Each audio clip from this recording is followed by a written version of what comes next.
The Emperor's Bowl. A man above the crowd. In the heart of Kyoto, under the pink blush of springtime cherry blossoms, the Emperor's palace shimmered in the sunlight like a dream carved from gold. Inside those walls, people spoke of Lord Takashi, a man of fierce intellect, flawless etiquette, and an air so refined that peasants bowed even before they saw him.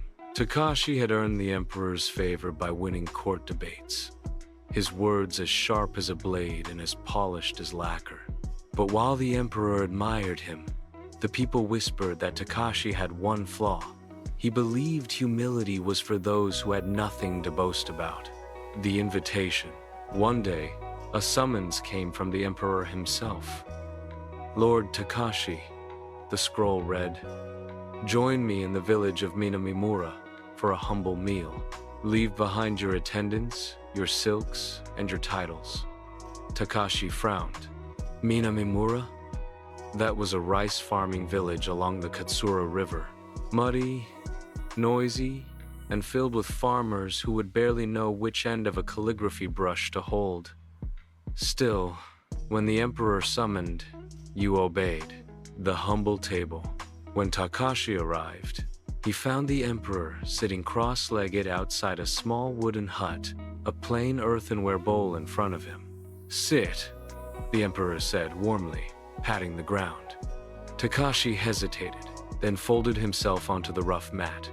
A young woman came forward and filled his bowl with rice, not the polished, white kind he was used to, but brown, unrefined grains with husks still clinging. The smell of miso soup drifted in the air. Beside it, a few pickled radishes. That was all. Takashi lifted the bowl.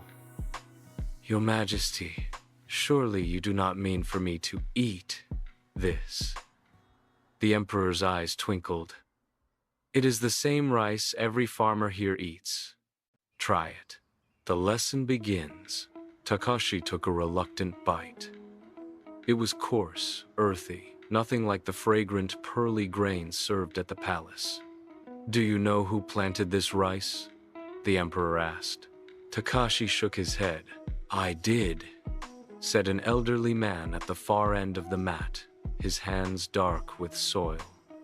"And the water that grew it came from the river we share. When we eat together, we remember we are the same people." Takashi glanced around. The Emperor was smiling. The farmers were laughing together. Children darted between them with wooden cups of tea. No one bowed or whispered in awe. They spoke to the Emperor as if he were just another guest. The test. After the meal, a young boy tripped, spilling his entire bowl of rice into the dirt. He froze, waiting for scolding. Takashi moved to call for a servant to bring another bowl, but before he could speak, the Emperor picked up his own half-full bowl and poured it into the boys. "You eat first," the Emperor said gently. "I can wait." Takashi stared. The Emperor, the man revered above all, was eating last, letting a child go before him. The awakening. That night, Takashi stayed in the village. He watched the Emperor help carry water from the river, his fine robes replaced with plain cotton. He saw him kneel to mend a broken fence, laugh with the farmers, and sleep on a straw mat in a hut that smelled faintly of smoke. When dawn came, Takashi rose early and joined the villagers in the fields. For the first time, he let mud touch his hands, felt the ache in his back from bending low to plant seedlings, and understood how heavy a single bucket of water could be.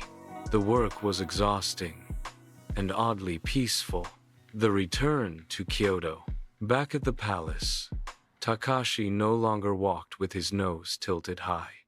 When servants bowed, he bowed back. When peasants brought petitions, he listened without impatience. Weeks later, when the Emperor invited him to dine, Takashi arrived carrying an earthenware bowl. The Emperor raised an eyebrow. "A new accessory, Lord Takashi?" Takashi smiled. "A reminder, Your Majesty, that whether the rice is polished or still in its husk, it nourishes us all the same. And so does humility. The emperor's laugh was full of approval. Then you have learned the finest lesson a man can learn. Moral of the story: true greatness is not in being above others, but in being among them.